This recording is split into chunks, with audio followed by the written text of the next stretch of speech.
Welcome to Barbara's Bulletin. I'm your host, Barbara. Today we're focusing on a significant meeting between two world leaders, Brazilian President Luiz Inacio Lula da Silva and U.S. President Donald Trump. The two presidents met in Washington on Thursday to discuss several key issues, including the fight against organized crime and tariffs. According to reports, the meeting was seen as an opportunity for both leaders to build a personal relationship and reduce tensions between their countries.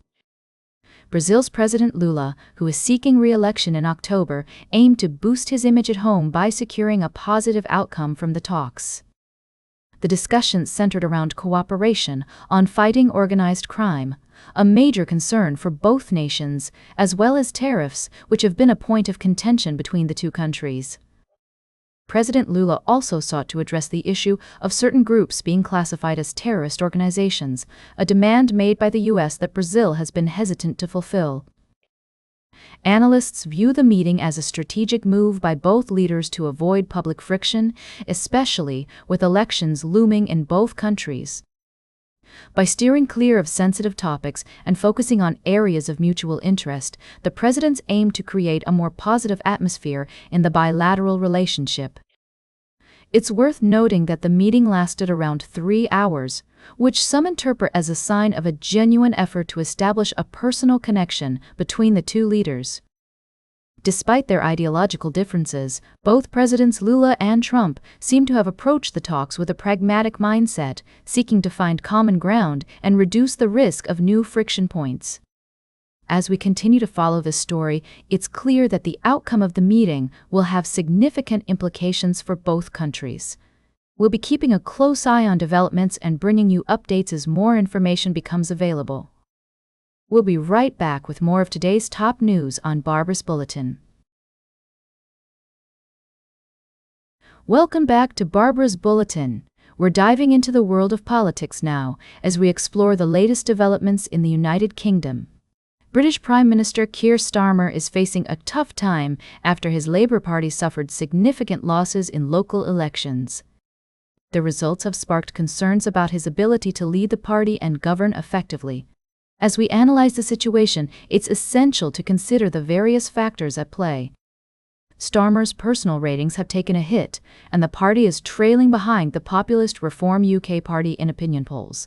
This has led some critics within the party to call for his resignation.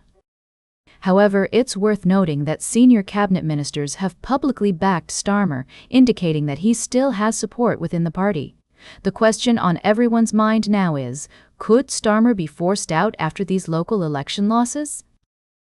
To answer this, we need to look at the possibilities of a leadership contest.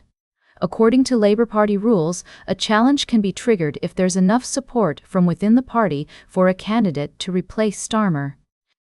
However, it's generally harder for Labour lawmakers to remove a sitting Prime Minister compared to the rival Conservative Party.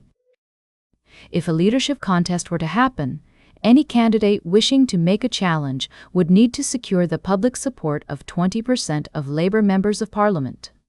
The winner would then be decided by a ballot of Labour members and affiliates. It's also possible that Starmer could set out a timetable for his departure, allowing for a managed transition to a new leader who would contest the 2029 election. As we continue to monitor this developing story, it's crucial to remember that the situation is complex and multifaceted. We'll be keeping a close eye on any further developments and bringing you updates as more information becomes available. Welcome back to Barbara's Bulletin. As we wrap up today's show, I'd like to bring to your attention a complex and pressing issue that has been unfolding in the Middle East. The Israeli-Palestinian conflict has been a long-standing point of contention, with both sides presenting deeply held convictions and concerns.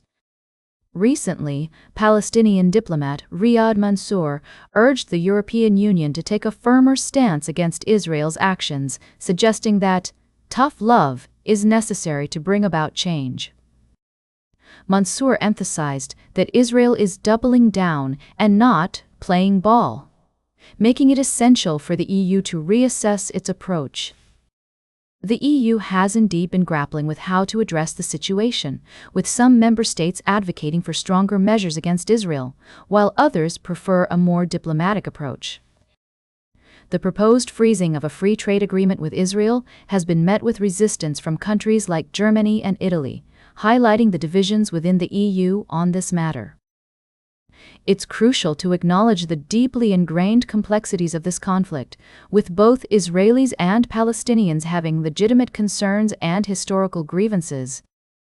As we strive for a balanced understanding, it's essential to recognize the obstacles that hinder progress, including the expansion of settlements in the West Bank and the destruction of the Palestinian Authority.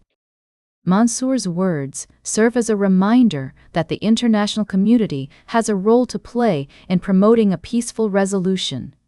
By listening to the perspectives of both sides and engaging in constructive dialogue, we can work towards a more comprehensive understanding of the issues at hand. As we conclude today's segment, I encourage you to stay informed about this critical issue and to consider the various viewpoints involved. It's only through empathy, understanding, and open communication that we can hope to move closer to a lasting solution. That's all for today's Barbara's Bulletin. Remember to like, share, and subscribe, and until next time, stay engaged.